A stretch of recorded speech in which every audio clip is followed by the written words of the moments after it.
సంతోషంగా ఉంది. ఓకే కిరణ్, ఏంటి కొడాలి నాని గారు, రోజా గారు ఇదిగో అరెస్ట్ అయిపోతున్నారు, అదిగో అరెస్ట్ అయిపోతున్నారని ప్రచారం. ఈరోజు వాలంటీర్లే కేసు పెట్టారట.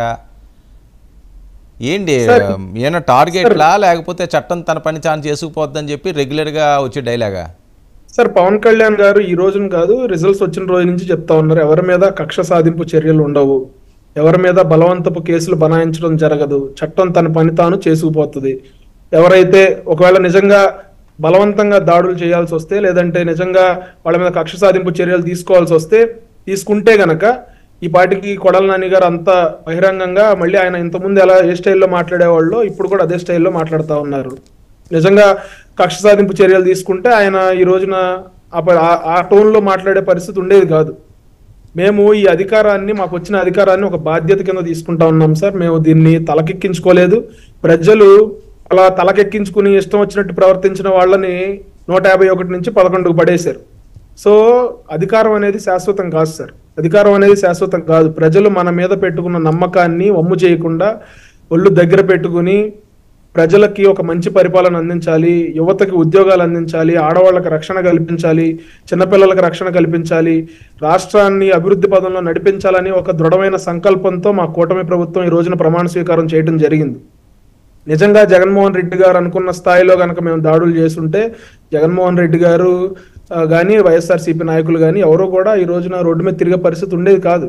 కానీ మేము ఆ పందాన్ని ఎంచుకోలేదు సార్, మేము ఆ పందాన్ని ఎంచుకోవాలి. మేము కేవలం ప్రజాస్వామ్యబద్ధంగా ప్రజలకి మంచి పరిపాలన అందివ్వాలనే ఒక సదుద్దేశంతో ఉన్నాం. మేము ఎవరి మీద దాడులు చేయాల్సిన అవసరం లేదు. వీళ్ళు ఇంకా వైఎస్ఆర్సీపీ వాళ్ళు, రోజా గారు కానీ, మీరు ప్రస్తావించారు కాబట్టి నేను వాళ్ళ పేర్లు ప్రస్తావిస్తున్నా, రోజా గారు కానీ, లేకపోతే కొడాలి నాని గారు కానీ, లేకపోతే జగన్మోహన్ రెడ్డి గారు కానీ, వీళ్ళకి వచ్చిన మ్యాండేట్ ని, అంటే ప్రజలు ఏవైతే మ్యాండేట్ ఇచ్చారో దాన్ని ఇంకా జీర్ణించుకోలేకపోతా ఉన్నారు. ఇంకా ఈవీఎంలు ఏవో ట్యాంపరింగ్ చేశారు, లేదంటే ఇంకోటి ఏదో జరిగింది అని ఆ భ్రమల్లోనే ఉన్నారు తప్ప వీళ్ళు రియాలిటీలోకి రావట్లా.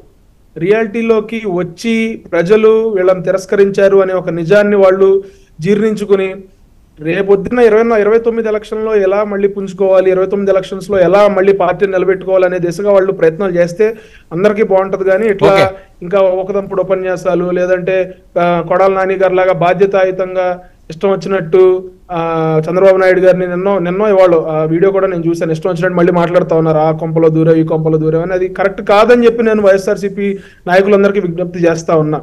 మేము ఎవరం కూడా ఆ స్థాయిలో మాట్లాడలేక కాదు, కానీ ప్రజలు ఒక బాధ్యతాయుతమైన మ్యాండేట్ ఇచ్చారు కాబట్టి దానికి తగ్గట్టు మనం ప్రజలకి మంచి చేయాలన్న ఆలోచనతో ఉన్నాం కాబట్టి మేము ఆ పందాన్ని ఎంచుకోలేదు.